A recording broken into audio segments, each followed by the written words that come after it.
नमस्कार, आप देख रहे हैं लाइव हिंदुस्तान। दिल्ली के मुख्यमंत्री और आम आदमी पार्टी के संयोजक अरविंद केजरीवाल ने सुप्रीम कोर्ट में एक नई याचिका दायर करके अपनी अंतरिम जमानत को 7 दिन बढ़ाने की गुजारिश की है। अरविंद केजरीवाल ने देश की सबसे बड़ी अदालत से कहा कि उन्हें पीईटी, सीटी स्कैन समेत कुछ अन्य मेडिकल टेस्ट करवाने हैं और इस वजह से उनकी जो अंतरिम जमानत है उसे 7 दिन के लिए बढ़ा दिया जाए। लेकिन उससे बड़ी बात जो अब सामने आई है वो ये कि अरविंद केजरीवाल को कैंसर भी हो सकता है। जी हां, सूत्रों के मुताबिक गिरफ्तारी के बाद मुख्यमंत्री केजरीवाल का वजन 7 किलो घट गया है और आम आदमी पार्टी के नेता और दिल्ली की मंत्री आतिशी ने बताया कि जो लक्षण उनकी मेडिकल रिपोर्ट्स में जांच में जो सामने आए हैं उसमें ये आशंका जताई गई है कि उन्हें कोई गंभीर बीमारी हो सकती है जिसमें कैंसर भी शामिल है। क्या कुछ कहा आतिशी ने, आपको सुनवाते हैं। दिल्ली के मुख्यमंत्री अरविंद केजरीवाल जी ने सुप्रीम कोर्ट में याचिका दायर की है अपनी इंटरिम बेल को 1 हफ्ते से आगे बढ़ाने के लिए। जैसा कि आप जानते हैं कि जब अरविंद केजरीवाल जी ईडी की कस्टडी में थे, जुडिशियल कस्टडी में थे, तो उनका 7 किलो वजन घटा था।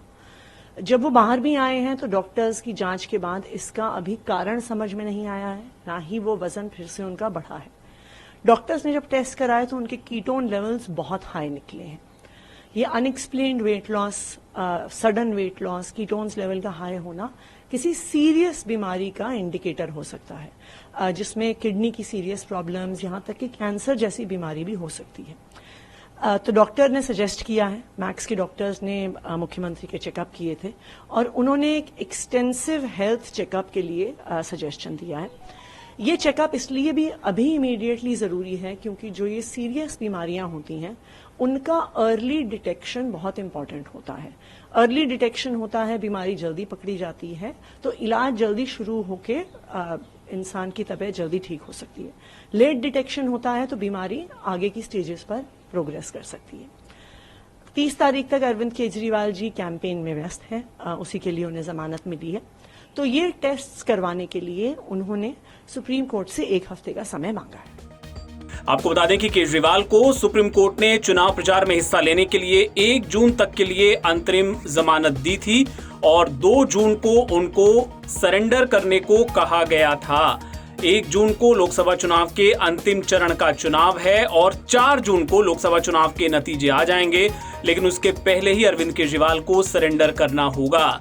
इस बीच आपको ध्यान होगा कि केजरीवाल जब चुनाव प्रचार कर रहे थे तो वो लगातार ये दावा कर रहे थे कि अगर इस चुनाव में इंडिया गठबंधन की जीत होती है तो उन्हें जेल नहीं दोबारा जाना होगा, वो अगले ही दिन जेल से बाहर आ जाएंगे। तो अब देखना दिलचस्प होगा कि सुप्रीम कोर्ट का इसमें क्या रवैया रहता है, क्योंकि आम आदमी पार्टी डॉक्टर्स के हवाले से ये बात कह रही है कि केजरीवाल के लिए ये मेडिकल टेस्ट करवाने बहुत जरूरी हैं। क्या कोर्ट उन्हें 7 दिन की मोहलत देगा, ये देखना बेहद दिलचस्प होगा। आप देखते रहिए लाइव हिंदुस्तान।